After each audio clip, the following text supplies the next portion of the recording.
Hey, hello everyone, Tanak here. Welcome to episode 47 of Building My Industrial Empire in EVE Online. We will go with the usual progress report. As you can see, my net worth plus the corporation is now 84.4 billion ISK. From that, you can see that the Tanak is at 45.2 billion. Erica is at 4.7. Toy Company is almost at 30 billion, and Guns R Us Holding is at 4.8. If you compare to last week, you can see that Tanak gained about like 1.2 bill. I would say that maybe 700 of that is incursion money, and the rest is skill point. We got a lot of free skill point this week, so, and since it's calculating skill point as value, which is kind of weird, but anyway, it's like this. That's part of the progression. Erica is purely skill point. Toy Company, we had one mining fleet. We did manage to sell an Orca this week, and Guns R Us Holding hasn't moved much. Fuel donation versus fuel consumption, service cost, like, doesn't move that much. And people that watch the episode 46.5 understand by that there is no structure that died. And that's for the total of 44.7. So I can just here. So still a good progression. You see that that was slow at the beginning, and we're climbing. The reason it's climbing faster now, it's just because of the number of people in corp. It does make a huge difference. Like, the more people you have, the more people that are contributing to the corp, the faster it grows. Next, I usually do HR.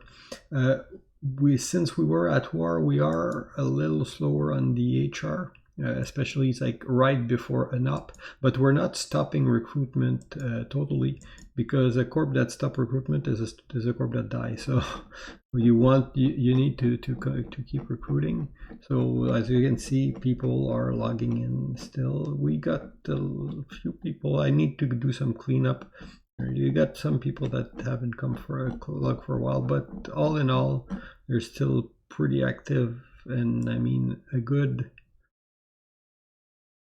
that's a good, like, I would say 60-70% of the corp logged in the past 24 hours. So I would call that the healthy corp. What else can I tell you? We'll follow the usual path. So industrial operation, we still had our usual mining fleet, which is bringing corp revenue. We did sell one of the Orca that we had on contract, so one was sold, and we got another one was produced before the structure was pushed into our structure.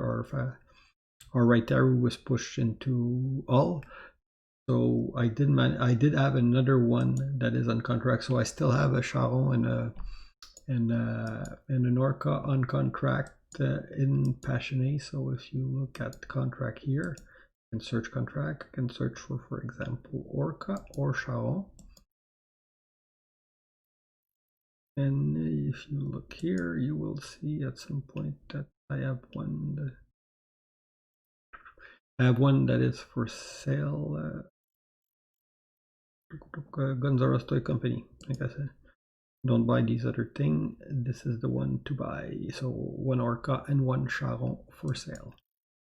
Aside from that, well, we didn't, since our structure is under attack, we didn't build a lot of industrial. We didn't do much build job. We're keeping small build job that are under timer to not lose anything. The fact that we did we'll get into war soon, but we're not building as much, obviously, because of the war. We're mining, we're doing other stuff. I mean, people are still playing around the timer. So that's pretty much it. What we did do. Okay, well, we'll get into wars and politics. The structure that we had, our Raitaru was pushed into all-timer. For those that aren't familiar, well, I have it in the patch note, but we'll go. This is like the new Quantum Core patch note, which you have like all the shenanigan to anchor stuff with core. This for us, since we anchored before the patch date, we're good without putting a core in those stations until January, so that's not a problem. So basically what you have is your structure is vulnerable. If they start to shoot it but they don't destroy all the shield after 15 minutes, the shield come back to full strength. If they do shoot down all the shield, then it's pushed to armor. Now, depending if your structure is full power or not, it will either go into armor or already go into vulnerable. Is that it? Yeah. If your structure is low power, it becomes straight to armor vulnerable. And if not, you get pushed into armor. And after that, well, you got your armor timer, and then the same thing. If your armor timer is shot, then you get pushed to all, and then your servers are offline. And that's where we were at that point. So our servers were offline. For the old timer, if they shot the station, it would have died. But we did manage to protect it for 30 minutes. There was no fight. We did get blue ball. I think we had people, because when they attacked first last time, they had a bunch of people. This was a better timer for us. We were stronger. We had about 40 people in fleet from Guns R Us, so we did have about 40 of our own Feroxes for defense. And to that, we did have some people that offered to help. So just let it happen, which you might recognize from previous episode, which is one nullsec corp that we are friendly with, did offer to help. So they send a little delegation in Tornado to help us. And another corp which we are friendly with, Hermit Crabs, is Wormhole Corp that is basically doing what Guns R Us is doing, but in the wormhole. So if you're looking at similar experience to what you're getting in with Guns R Us, but in a wormhole, Hermit Crabs is a good corp for that, and they're blues with us, and we collaborate with them often. And they did send a few people to help, and we have a few other people that were offering to help, but they don't want to be mentioned, so I'm not mentioning them. Only the fact that we did have some people. So thanks everyone that came to help defend. Unfortunately, well, we just had too large of a showing, so the people that were attacking our station didn't come and fight a fleet of the size that we had to defend. So that's what happened. So what happened is that the structure got back to full power. Everybody went on to their merry way, and as a little time passed, our Euro guys went to sleep. Our allies went away, and then we were at a point where we had like about 6-7 combat pilot online, and they came with 6 Icky and 4 Lashaks, so basically a little more than what we could handle. So they refed both of our stations. So right now, the 2 stations that we have are both our Atanor and our Raitaru have been pushed to an armor timer. It's just an armor timer. It's not the first time I got my station refed, so I'm not too worried about that. I mean, these things happen. It is something that is a little bit, I mean, it's part of the EVE mechanic, station reffing, and mean, it's an open world game where stuff you own is available to get attacked, whether you're online or not, or whether you got a strong corp showing versus less strong corp showing. And the thing is, those stations, like I told you before, we were kind of time zone tanking based on initially when we arrived in system. We were not as strong. We had lost a good proportion of our combat pilots, so we weren't able to field large fleets. So we were mostly time zone tanking against potential European, Russian adversary. So most of our timer, our timer were set up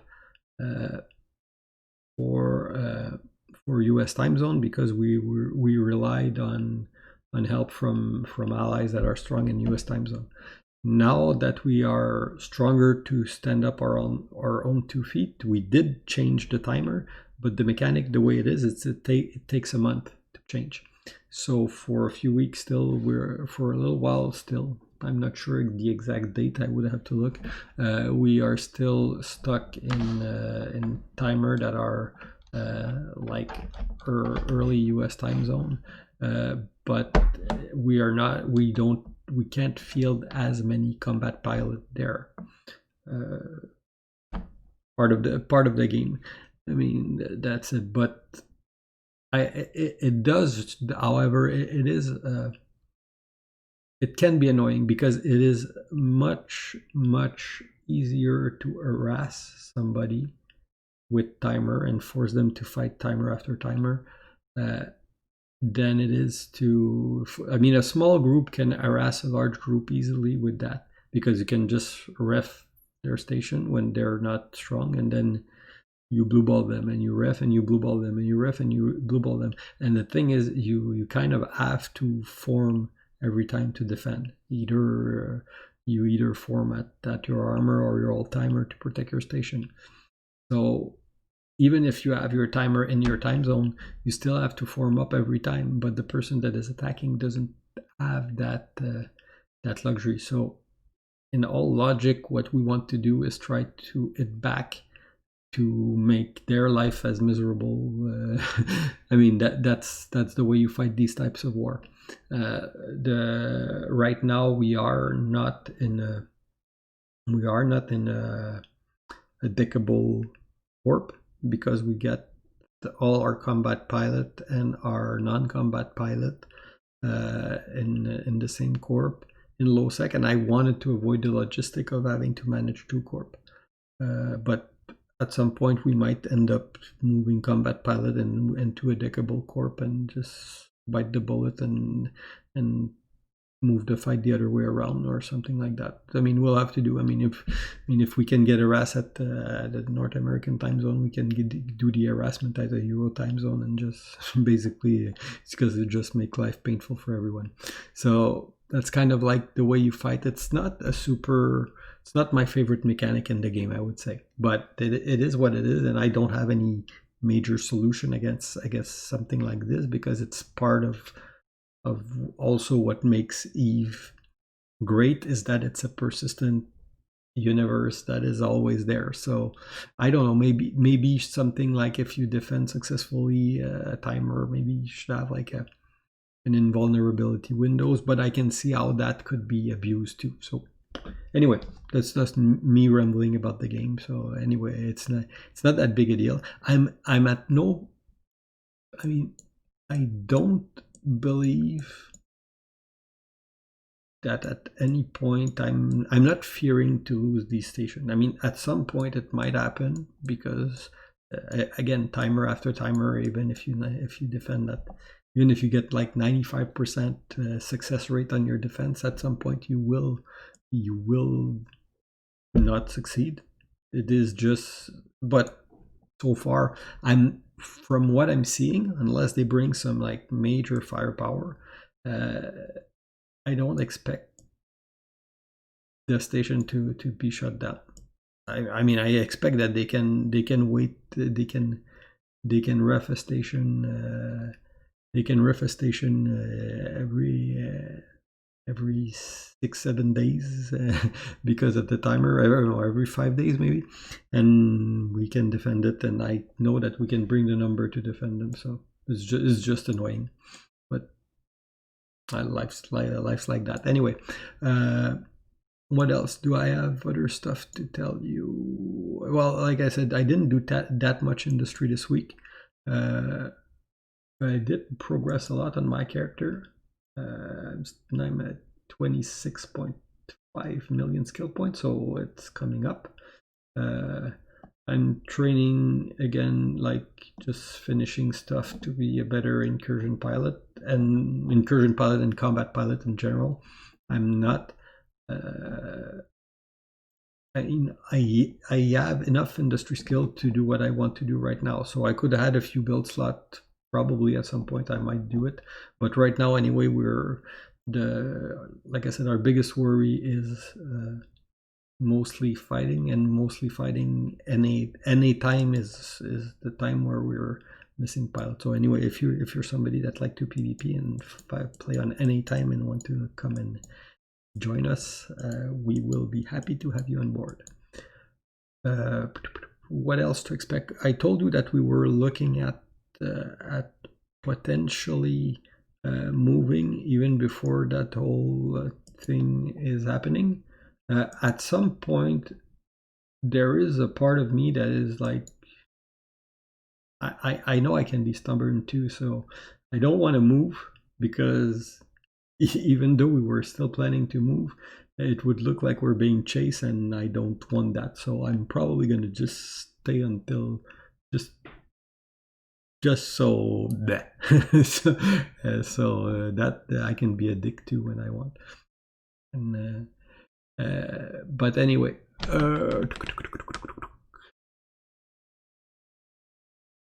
we are looking at, there's a lot of nice area that are larger in Genesis and others. So we haven't settled our eyes on anything else, any specific area. We might try to slowly move closer to null, away from the mainland. I'm not sure yet. Ideally, we would want something like, I know, let's go back to Essence, I'll show you. Like the equivalent of this, and I'm not, and if you're a son of Salin and watching this, we're not planning on taking Salin. I know you're strong there, and I'm not moving back to Essence in the short term. But something like this, like a dead end low sec with multiple system, is something that we would like, because you can easily defend. You can have warning for your pilot that are behind. All in all, it's a good it's a good setup for a corp. And we are getting, I mean, it does show that we are getting too large for, we're constantly strip mining the belt in Becquet and the local area. So we do need to think about how we're gonna progress so far. So maybe some news next week, but probably not, depending on how often we're stuck being harassed on timer and how it will end up. Also, we do plan on running more and more PvP up. I have extended an offer to a few of our allies to actually go and provide manpower to their operation too, so that our pilot can get more combat experience. I mean, people have been helping us, so we want to be helping them back.